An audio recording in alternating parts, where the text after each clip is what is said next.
Welcome back to your deep dive. We're here today to unpack some really powerful insights. Our mission, as always, is taking the sources you've provided.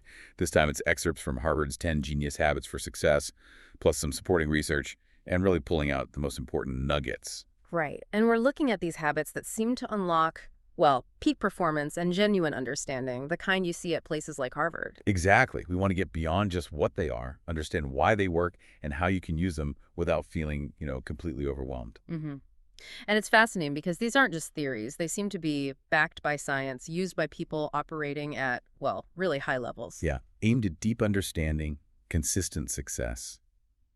Okay, let's dive in. The first habit feels foundational, almost like classic advice. Wake up 2 hours before your first commitment. We hear, early bird gets the worm, but what's the real advantage here? Is it just more hours? Well, it seems it's definitely more than just tacking on extra time. The reason this apparently works so well is that those early morning hours are naturally less distracting. Ah, okay. Before the emails start flooding in. Exactly. Your brain tends to be more focused then, and crucially, your willpower is supposedly at its peak right at the start of the day.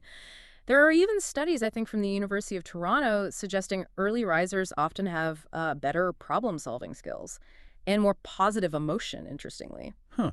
So it's about grabbing that high-quality focused time. Precisely. Claiming that distraction-free zone for the tough stuff before the day kind of grabs hold of you.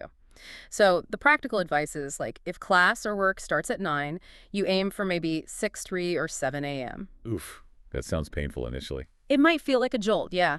But the promise is that your productivity can really skyrocket with that consistent, proactive start. Okay, productivity skyrocketing. That's compelling. But just having the time isn't enough, right? How do they use it?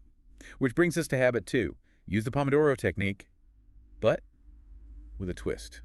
What's this twist? Right, so most people know the basic Pomodoro.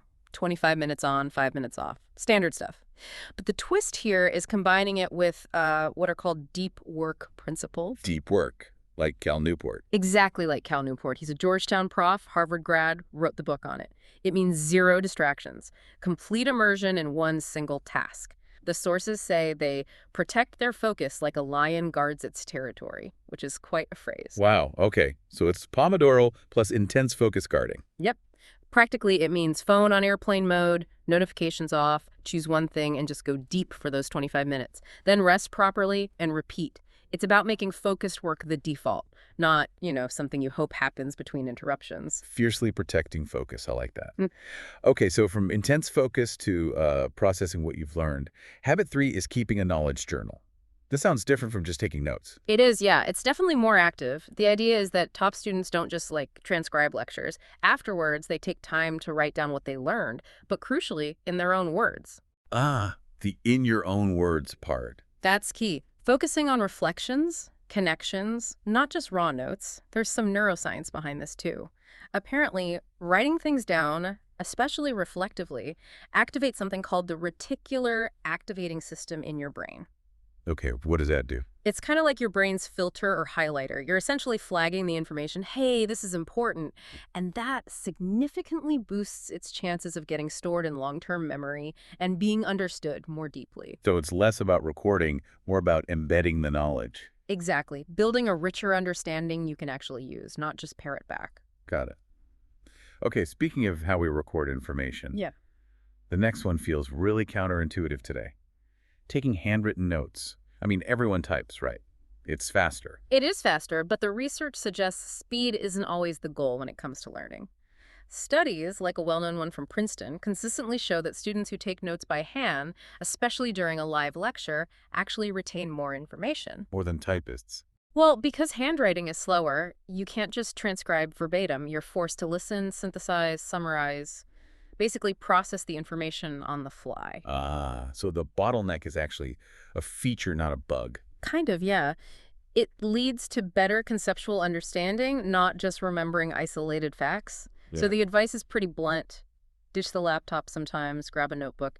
It feels slower, but the evidence points to it being, well, smarter for learning. Slower but smarter.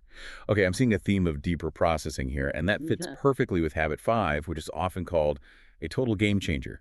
Teach what you learn. Oh yeah, this one's huge. It's often linked to the physicist Richard Feynman, the Feynman technique. Right. Explain it like I'm 5. Basically, yeah. The habit is within about 24 hours of learning something new, try explaining it to someone else. Could be a friend, study partner, even just talking it through out loud to yourself works. Why is that so effective? Because teaching forces clarity. If you can explain something complex in simple terms, without jargon, it means you truly grasped its core. It instantly reveals the fuzzy spots in your own understanding. You know, where you thought you got it, but maybe not quite. So explaining exposes the gaps. Precisely. And filling those gaps is where the learning deepens dramatically. The sources say if you apply this, you'll basically never forget it. Wow, okay. Powerful stuff. Now let's shift a bit towards memory and retention, especially for things like exams. Habit 6.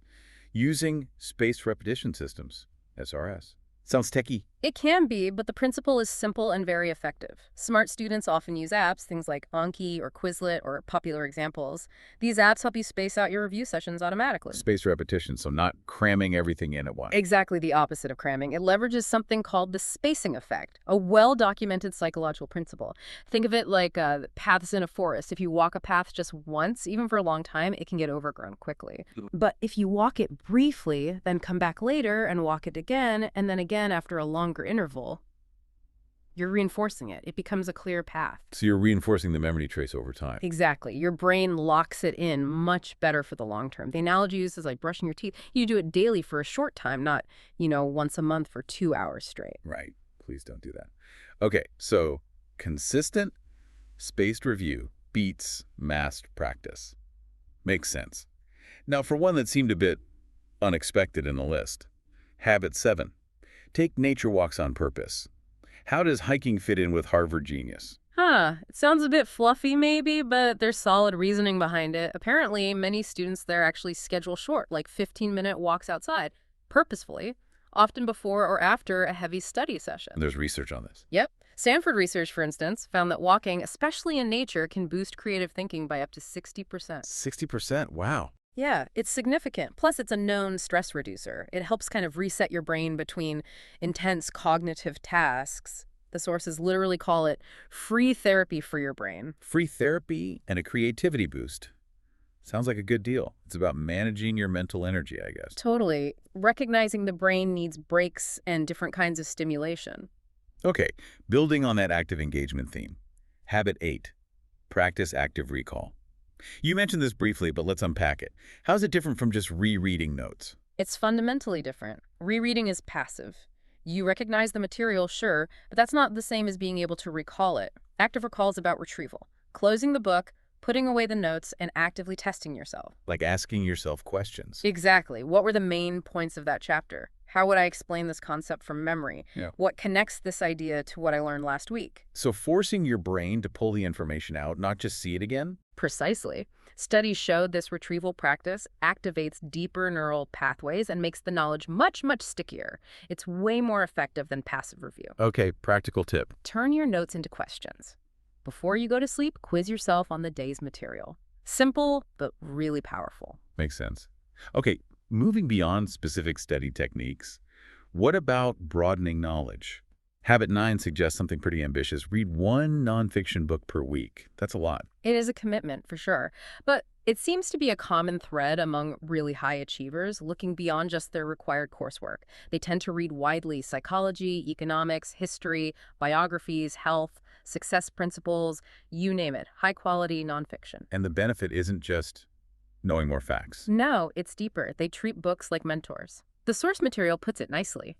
Imagine someone spent 10 years mastering a subject, then distilled their biggest lessons into 200 pages. Reading the book is like downloading their brain. Kind of. It's a massive shortcut to accessing condensed wisdom and expertise, broadening your perspective incredibly quickly. Okay, but a book a week still sounds daunting. It does, but break it down. Even just reading 10 pages a day gets you through a decent-sized book in a month.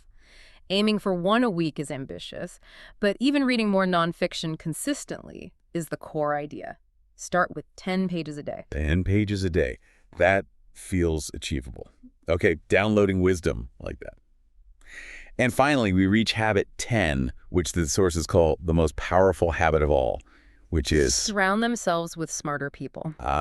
the environment factor. Absolutely. The people you consistently spend time with, they shape your thinking, your standards, your ambitions, probably more than you even realize. And at a place like Harvard. Right. The ambient level is incredibly high. You're surrounded by people who are ambitious, intelligent, driven. That environment naturally pushes you. It creates pressure, sure, but also incredible opportunities for growth, for having your ideas challenged and sharpened. Iran's quote comes to mind. You are the average of the 5 people you spend the most time with. That's the one. It really makes you think. It does. So the question for the listener is, Yeah, look around. Are the people closest to you challenging you, inspiring you, pushing you to grow, intellectually and otherwise? If the answer is maybe, not really, the implication is pretty clear. It might be time to consciously, strategically level up your circle. wow, that's a powerful note to end on. So there we have it, 10 habits. What strikes me is that none of these are like secret magic spells. They're actionable, repeatable, grounded in science or observed practice. Exactly. It's about being intentional. It paints a picture of learning not just as absorbing facts, but as this active, engaged, holistic process. Understanding, applying, connecting. Critical thinking, really, which is so vital now with just the sheer volume of information out there. Couldn't agree more. The value isn't just getting knowledge, it's using it wisely. These habits build that capacity. And remember, these aren't exclusive to Harvard students. They're tools, strategies available to anyone who wants to learn more effectively, more deeply, and maybe have a few more of those aha moments. Absolutely. And maybe a final thought to leave you with, building on that last habit. Considering the undeniable power of your immediate circle, if you were to make just one intentional change to the people you spend the most time with, aiming to elevate that influence, how might that single change fundamentally shift your own path for growth and learning? Something to think about.